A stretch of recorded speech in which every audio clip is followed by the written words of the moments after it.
एक ऐसा शिवलिंग जो देता है दुनिया के अंत का संकेत। एक शिवलिंग जो जंगल में खुद ब खुद हुआ था प्रकट। दिन प्रतिदिन बढ़ती जा रही है इस शिवलिंग की ऊंचाई। दोस्तों, इसलिए आज इसे प्राप्त है दुनिया के सबसे बड़े स्वयंभू शिवलिंग का दर्जा। ये इतना बड़ा है कि इस पर आज तक कोई भी मंदिर नहीं बन पाया है और न ही इस पर छत मौजूद है। दोस्तों, इस शिवलिंग को दुनिया का एकमात्र शिवलिंग माना जाता है जिसके पत्थरों में अभी भी ऊर्जा और है। कहते हैं कि अगर आपने इस शिवलिंग को एक बार देख लिया तो आपको कई कष्टों से मुक्ति मिलने लगेगी। छत्तीसगढ़ राज्य की राजधानी रायपुर से महज 91 किलोमीटर की दूर पर स्थित गरियाबंद जिले के एक छोटे से गांव मरौदा के घने जंगलों के बीच यह अद्भुत प्राकृतिक शिवलिंग मौजूद है, जिसे भूतेश्वर नाथ के नाम से जाना जाता है। दोस्तों, ये विश्व का एकमात्र सबसे विशालकाय स्वयंभू शिवलिंग है। भूतेश्वर नाथ महादेव के नाम से प्रसिद्ध इस शिवलिंग की एक सबसे बड़ी विशेषता यह है कि हर साल इसका आकार लगातार बढ़ता ही जा रहा है, जो अपने आप में यह सिद्ध करता है कि भगवान शिव स्वयं इस पावन भूमि पर शिवलिंग के रूप में विराजमान है। दोस्तों, शिवलिंग की ये विशेषता भक्तों के लिए तो चमत्कार है, लेकिन वैज्ञानिकों के लिए एक गहन शोध का विषय है। इस प्राकृतिक शिवलिंग की ऊंचाई लगभग 18 फीट और चौड़ाई 20 फीट है। सरकारी विभाग द्वारा हर साल इस शिवलिंग की जाँच की जाती है और उनके अनुसार शिवलिंग हर साल 6 से 8 सेंटीमीटर तक बढ़ जाता है। भूतेश्वर नाथ शिवलिंग के पीछे भगवान शिव की प्रतिमा भी स्थित है। इनके साथ ही माता पार्वती, भगवान गणेश और भगवान कार्तिकेय नंदी जी के साथ विराजमान है।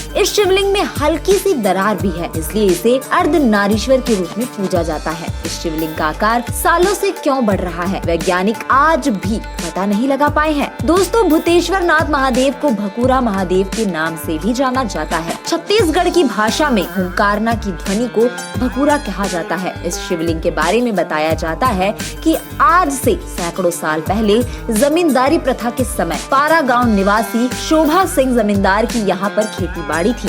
शोभा सिंह शाम को जब अपने खेत में घूमने जाता था तो उसे खेत के पास एक विशेष आकृति नुमा टिले से सांड के हुंकारने एवं शेर के दहाड़ने की आवाजें आती थी। अनेक बार इस आवाज को सुनने के बाद शोभा सिंह ने उक्त बात ग्रामवासियों को बताई। ग्रामवासियों ने भी शाम को इस तरह की आवाजें अनेक बार सुनी। सभी गांव वालों ने मिलकर आवाज करने वाले सांड अथवा शेर की आसपास खोजबीन की, लेकिन दूर दूर तक किसी जानवर के होने की कोई निशान नहीं थे। इस घटना के बाद इस टीले के प्रति लोगों की श्रद्धा बढ़ने लगी और लोग इस टीले को शिवलिंग के रूप में मानकर इसकी पूजा करने लगे। दोस्तों, यही टीला आगे चलकर विशाल शिवलिंग के रूप में बदल गया। इस बारे में पारा गांव के लोग बताते हैं कि पहले यह टीला छोटे रूप में था। धीरे धीरे इसकी ऊंचाई और गोलाई बढ़ती गई, जो आज भी जारी है। इस शिवलिंग में प्राकृतिक रूप से जलहरी भी दिखाई देती है, जो धीरे धीरे जमीन के ऊपर आती जा रही है। इस शिवलिंग का पौराणिक महत्व सन 1959 में गोरखपुर से प्रकाशित धार्मिक पत्रिका कल्याण के वार्षिक अंक के पृष्ठ क्रमांक 408 में उल्लेखित है, जिसमें इसे विश्व का एक अनोखा, महान एवं विशाल शिवलिंग बताया गया है। यह भी किंवदंती है कि इनकी पूजा